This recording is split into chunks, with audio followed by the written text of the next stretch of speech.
Study IQ IAS, अब तैयारी हुई अफोर्डेबल। All right.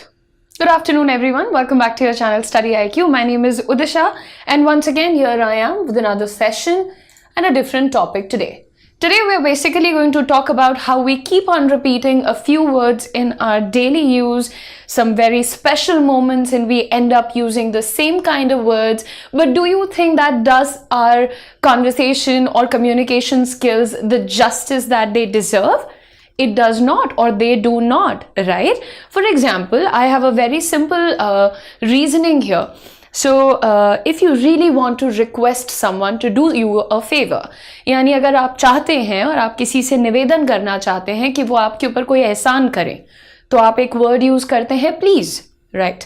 लेकिन कभी कभी ऐसा होता है कि आप किसी का एहसान नहीं ले रहे हैं, बल्कि आप तो सामने वाले को ये कह रहे हैं कि हट जाओ, वो मेरी चेयर है, या हट जाओ, मुझे वहां से अपनी कॉपी उठानी है या अपना बैग उठाना है, राइट? तो आप उसका फेवर तो नहीं मांग रहे हैं, आप बस उनको कह रहे हैं कि अगर वो जरा सा हट जाएंगे तो आपका काम हो जाएगा।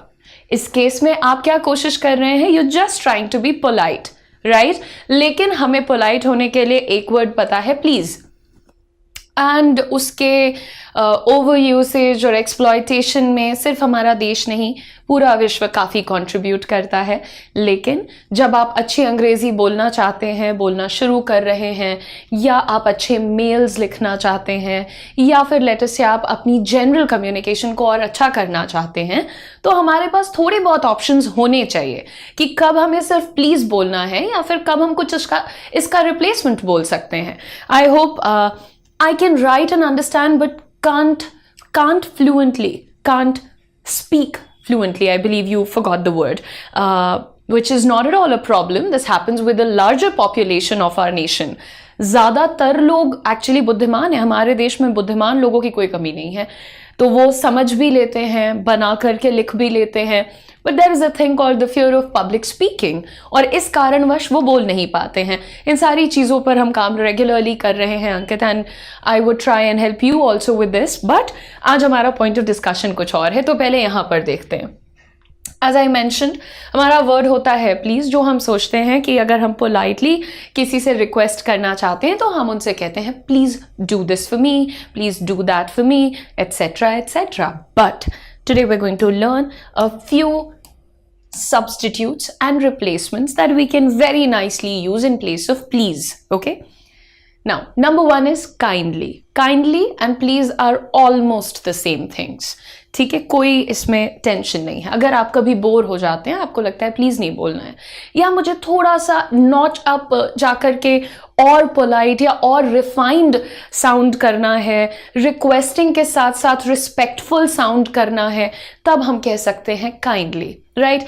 And also take it from me, when you're writing an email, or maybe you're writing a professional message kind of something, not professional, that's not the word, official conversation is going on with somebody, so वहाँ पर please बोलने की जगह प्रायः हम लोग kindly के लिए settle करते हैं, और वो better भी होता है। Moving on, if you would be so kind, अगर आप वाकई, जब आपको बहुत ज़्यादा बड़ी कोई चीज़ मांगनी है, if you would be so kind to let me stay a night at your place, यानी अगर आप मेरे ऊपर ये एहसान करेंगे और एक रात मुझे इस घर में रहने देंगे। सो जब हम कोई बड़ी डिमांड कर रहे हैं ना, I am really asking for something जो मुझे पता है कि करने में शायद इंसान कंफर्टेबल नहीं होगा। If you'd be so kind to let me have your car for 24 hours, 24 घंटे के लिए अपनी गाड़ी हमें दे दो। सिर्फ प्लीज से बात नहीं बनेगी ना। अब देखो, प्लीज यहाँ कम पड़ गया। तो जब आप ज़्यादा एक्सप्रेसिव होना चाहते हैं और एक्चुअली अपनी ऑनेस्ट इमोशन को कन्वे करना चाहते हैं, तब आप ये यूज कर सकते हैं, one of these phrases.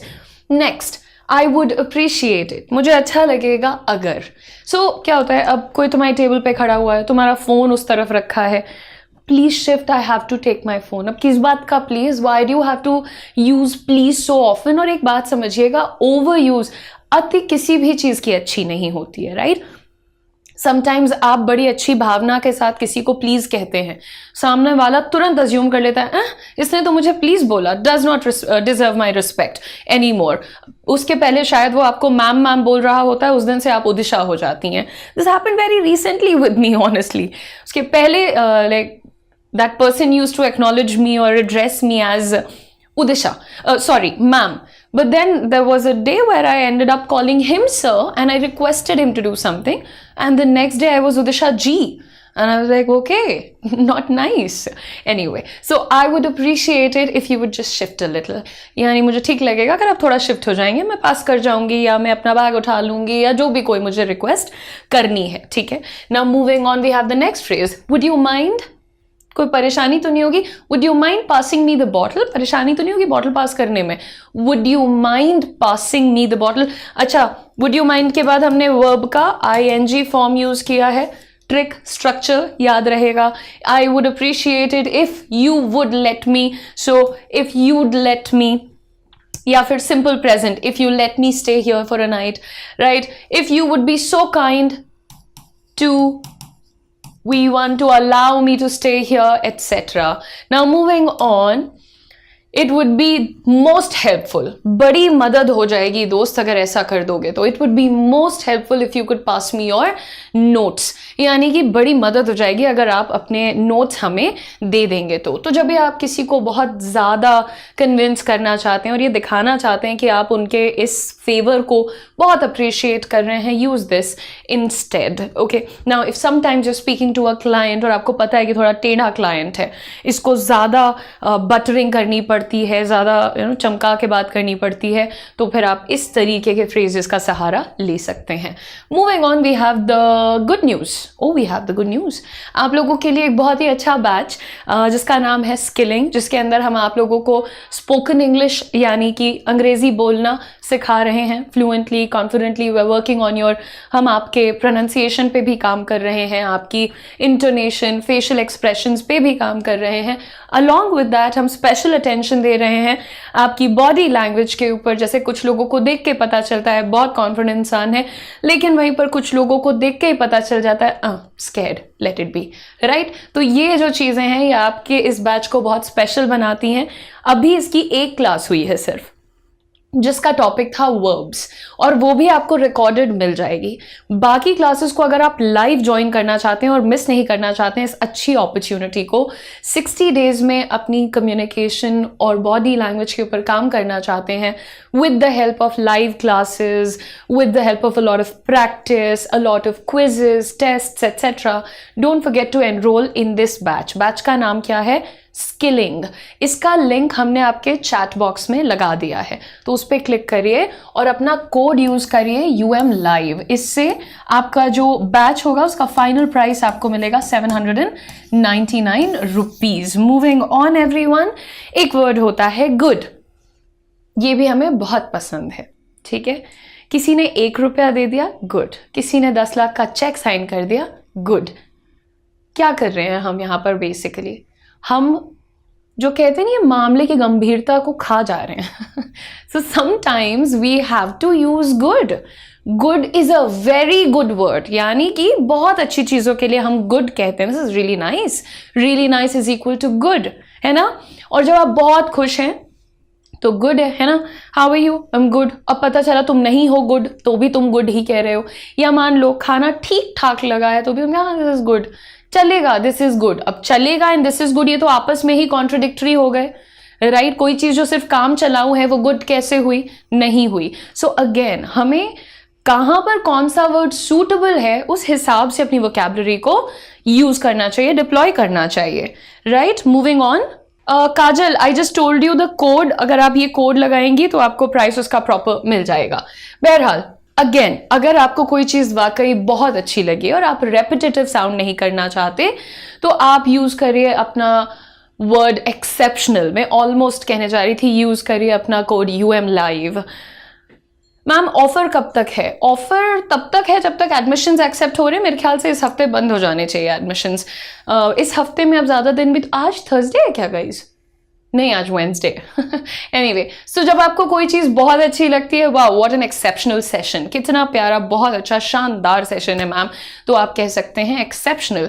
Next आपके पास है word superb. This is superb, this outfit looks superb on you, यानी कि ये आउटफिट आपके ऊपर बहुत अच्छा लग रहा है। सो दिस बहुत अच्छा can be stated with the help of this word superb. And then we have outstanding. This is such an outstanding location, कितनी ज्यादा प्यारी जगह है, ज्यादा प्यारी, बहुत अच्छा, really nice, and we use these kinds of replacements. But I mentioned, अगर आपको वाकई उतना अच्छा नहीं लगा, आपको बस लगा है ठीक है, मतलब ठीक है, I was hoping for it to be a 5 star but this turn out to be a 3 star, तो भी मैंने उसकी बुराई नहीं करी। बुराई करने की जरूरत नहीं है, बट इसके कुछ सिनोनिम्स होते हैं जो आप यूज कर सकते हैं।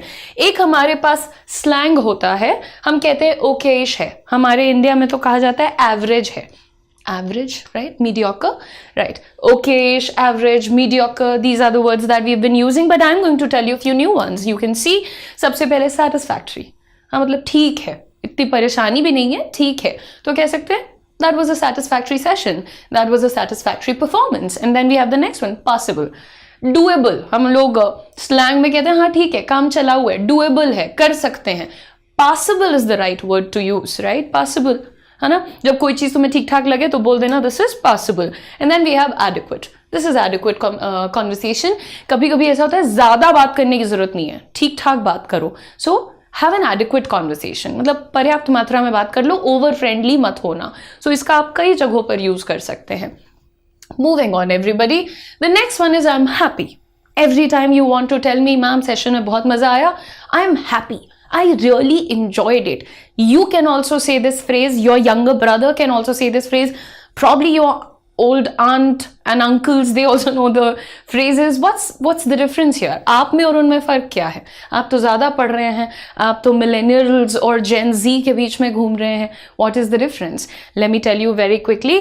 कुछ ऐसे phrases जो आप ये बताने के लिए यूज़ कर सकते हैं. I am elated. जब selection हो जाएगा, जब पैर ज़मीन पे नहीं रख पाएंगे, तो आप क्या कहेंगे? बहुत ज़्यादा खुश हूँ मैं, राइट? I am flying. लोग गाना गा के भी एक्सप्रेस करते हैं अपनी फीलिंग्स को, बट अगर आप बोल के करना चाहें तो आप कहिएगा I am elated. Let's move on to the next one. I am delighted. I am delighted at the surprise. If your best friend visits you all of a sudden, यानी आप उम्मीद नहीं कर रहे थे. मैम प्रैक्टिस के बोलने का टाइम दिया जाएगा? ऑफ कोर्स दिया जाएगा, अदरवाइज प्रैक्टिस कैसे करेंगे आप काजल? मैं हिंदी बोल रही हूँ, पटना क्वीन. मैं लिख नहीं रही हूँ, बट मैं आपको उसका प्रॉपर एक्सप्लेनेशन दे रही हूँ. आप सुन भी सकती हैं वीडियो देखने के साथ साथ, अपने ऑडिटरी सेंसेस को भी यूज कर सकती हैं. अच्छा, अगर आपका बेस्ट फ्रेंड अचानक से आपके सामने आ जाए, जो दूर रहता है कहीं, जैसे मेरी बेस्ट फ्रेंड बहुत दूर रहती है, तो उसको आना होता है, मतलब एक तो बहुत पास रहती है, एक बहुत दूर रहती है, बट जो दूर वाली अचानक से आ जाए तो मैं क्या बोलूंगी? I am delighted to see you, मतलब बहुत प्रसन्न हूँ. Now that was a lot of drama. Next, I am overjoyed. बहुत ज़्यादा खुश हो चुकी हूँ मैं इस वक्त, ज़िंदगी में मेरी खुशी की कोई सीमा नहीं है. And then we have two more words. I am euphoric. कभी कभी ऐसी खुशी होती है यार, जो मतलब ऐसा लगता है कि बस सर घूम जाएगा इतनी खुशी में, तो उस सेंस में आप euphoric कहते हैं. आप किसी कॉन्सर्ट में जाते हैं, फॉर एग्जाम्पल आप किसका कॉन्सर्ट अटेंड, आप जिसका भी पसंद करते हो, जो सिंगर को आप बहुत ज़्यादा पसंद करते हो, या जिस राइटर को आप मिलने के लिए परेशान हो कि सर आप ऐसे कैसे सोच पाते हैं, उनसे मिलकर आपको जैसा महसूस होगा, that feeling is called euphoria. और उस स्टेट को बोलते हैं हम यूफोरिक, यानी उस अवस्था को बोला जाता है to be euphoric. And then I am ecstatic, खुशी से पगला जाना. आई एम एक्सटैटिक, वो जो पगला जाते हैं खुशी से, उसकी अंग्रेजी होती है आई एम एक्सटैटिक. ठीक है. Next, pagla jana is also a very favorite word of mine, but I completely understand this is very informal, should not be used in the session, but chalega na yaar, it's okay. यार बोल दिया, अब और क्या करना है. I am sad. सारे words यहीं पे लिखे हुए हैं, no animations applied whatsoever. How nice is that? अब देखिए, sad होते हैं तो उसके लिए भी हमारे पास limited vocabulary है. कभी कभी हम सैड होते हैं और कभी कभी हमारे अंदर की सारी आशा मर जाती है, हम बिल्कुल निराश हो जाते हैं. तो जब हम वो निराश की स्टेट में होते हैं ना, कि अब कुछ दिख नहीं रहा है दोस्त, आगे कोई रास्ता नहीं है, वैसे अगर कभी इस स्थिति में आना कि आगे कुछ नहीं दिख रहा है, याद कर लेना. लेकिन इसके लिए एकदम रॉक बॉटम जाना पड़ेगा, बिल्कुल खत्म, फिनिश्ड. जो तुम्हारा फिनिश्ड स्टेट होता है, अगर तुम वहां से उठ गए, वहां से उठने के बाद ये नहीं कि तुम्हें 12 घंटे दोबारा पढ़ाई करनी है, 15 मिनट की भी पढ़ाई उस स्टेट में कर ली, तुम लिख के ले लो, तुम्हारे साथ तो कुछ बहुत अच्छा हो जाएगा, something amazing, because every time a person has touched rock bottom, बिल्कुल बर्बाद जब हुआ है और उसने उठने की क्षमता कर दी है, तो उसके बाद वो सिर्फ जीता है। तो कभी भी निराश मत होइएगा, निराश हो जाइएगा तो खुश होइएगा, यस फाइनली रॉक बॉटम, इसके बाद तो लाइफ सेट है हमारी, बिकॉज दैट्स व्हाट हैपेंस। अच्छा, तो डिस्पॉन्डेंट इज द वर्ड जब हम बहुत ज्यादा निराश होते हैं, एब्सोल्यूट होपलेसनेस, है ना, बिल्कुल कुछ समझ नहीं आ रहा, दिख नहीं रहा है टाइप्स। देन वी हैव मेलंकोलिक, वो जो ग्लूमी माहौल नहीं होता है, कभी कभी जब हम दोपहर में सोते हैं, so generally we go to sleep around 2 PM, और अगर ज्यादा सो गए और आप उठ रहे हैं लाइक अराउंड 6 PM, जब थोड़ा शाम हो रही है, तो कैसा माहौल होता है, gloomy, dull, kind of dark, right, और उस वक्त लगता है dude I need a cup of coffee and I need nice people, nice music etcetera. वो जो ग्लूमीनेस होती है उसके लिए हम बोलते हैं मेलंकोलिक। Melancholic and melancholic both are fine. Can we say I feel blue instead of the phrases you can positively say, ये सारे synonyms हैं बेटा, तो ऐसे 150 और synonyms exist करते हैं। Feeling blue is a brother or sister of I am melancholic, ठीक है। Next, I am dejected, very sad, बहुत बुरा लग रहा है, बिल्कुल निराश हो गए।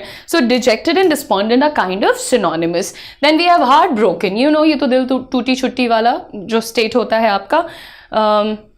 जैसे मान लीजिए मम्मी ने कह दिया कि तुम 2 भाई हो, मैं बड़े वाले को ज्यादा प्यार करती हूँ, तुम छोटे हो, तुम्हें प्यार नहीं करती, तो now what you are heart broken, दिल टूट गया है बेटा। तो दिल टूटता है तो उसके लिए कहना चाहिए I am heart broken mom, how can you say that. Anyway next, I M sorrowful, ये तो कोई कहेगा तो मैं मानूंगी नहीं कि वो दुखी है, ये मुझे थोड़ा फेक लगता है। I M sorrowful, Who speaks like that? But anyway, you can say this if you want to. मुझे थोड़ा कम पसंद है, फिर भी मैंने लिख दिया।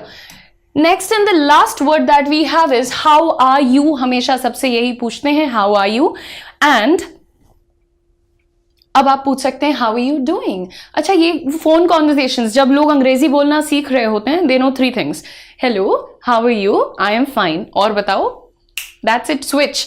तो अब आप जरा ना हाउ आर यू की जगह यूज करिए हाउ आर यू डूइंग। कैसा चल रहा है आपका, आप कैसा महसूस कर रहे हैं, जीवन कैसा बीत रहा है, उस कॉन्टेक्स्ट में हम यूज करते हैं how are you doing. Then we have how are you feeling today. How are you feeling today, आज कैसा महसूस कर रहे हैं आप, तो ये आपका हो जाएगा अगला फ्रेज, यानी कि आज का बताओ, कल परसों का रहने दो। So this is another change, how are you feeling today. मान लो कल बीमार रहा होगा वो इंसान, तो आज वो बोलेगा I am feeling amazing, I am feeling pretty good today. Next we have how is everything with you, तुम्हारे साथ सब कैसा चल रहा है। तो ये हाउ आर यू के सारे सिनोनिम्स हैं, हालचाल के लिए आप यूज कर लीजिए। नाउ हाउ हैव यू बिन, मतलब मान लो तुम किसी से हफ्ते, 10 दिन, महीना, 6 महीना, 1 साल नहीं मिले हो, तो जनरली ये तब यूज किया जाता है। अगर तुम किसी से एक लंबे समय के बाद मिल रहे हो, then you should ask how have you been, हो कैसे तुम, वेयर हैव यू बिन, हो कहाँ पे तुम, मतलब थे कहाँ तुम, व्हाट्स न्यू विद यू, कुछ नया ताजा बताओ यार, है ना। अब देखिए आई एम फाइन के लिए हम कहते हैं I am doing okay, and there are 2 more, फिर हम कहते हैं I am doing just fine, सही चल रहा है, ओकेश है, कोई दिक्कत नहीं है।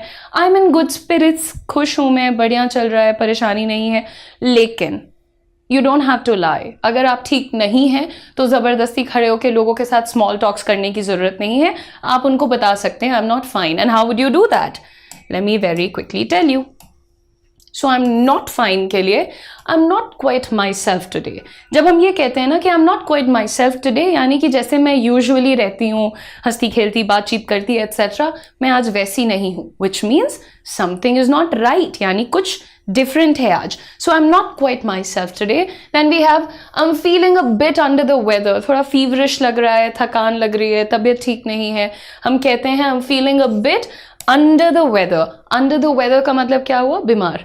Next, I am feeling a little off today, थोड़ा सा ऑफ लग रहा है, मन नहीं लग रहा है, ठीक नहीं लग रहा है, अंदर कुछ धक धक हो रही है, धक धक is palpitation, but otherwise phrase में आप कह सकते हैं I am feeling a little off today, तो ठीक नहीं लग रहा है। बहरहाल खूब सारे फ्रेजेस और सेंटेंसेस और वर्ड्स मैंने आपको यहाँ पर सिखा दिए हैं। If you really want to start speaking, this is your cue, start speaking.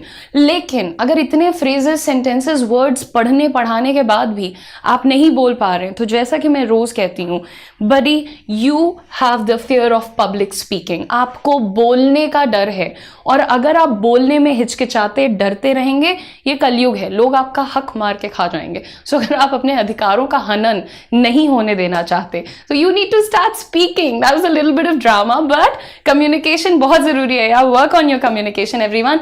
This is your communication batch, and let me also tell you, इसमें हम आपकी वर्बल, नॉन वर्बल कम्युनिकेशन दोनों पे काम कर रहे हैं। इसकी एक क्लास हुई है और रिकॉर्डिंग उसकी भी आपको मिल जाएगी। बची हुई 59 क्लासेस आपका इंतजार कर रही हैं बैच में जुड़ने के लिए। कुछ नहीं करना है, चैट बॉक्स में एक लिंक लगा हुआ है, उस पर क्लिक करिए, यूज करिए अपना कोड UM Live। सो मेरा नाम उदिशा मिश्रा है, एंड उसके साथ UM Live, ठीक है। तो आपको मैक्सिमम डिस्काउंट के बाद इसका क्या प्राइस मिल रहा है, 799 रुपीज। एडमिशंस जल्दी क्लोज हो जाएंगे, एंड ऐप पे बैचेस कब से स्टार्ट होगा, ये तो स्टार्ट हो चुका है, ऐप पे बैचेस स्टार्ट हो चुका है।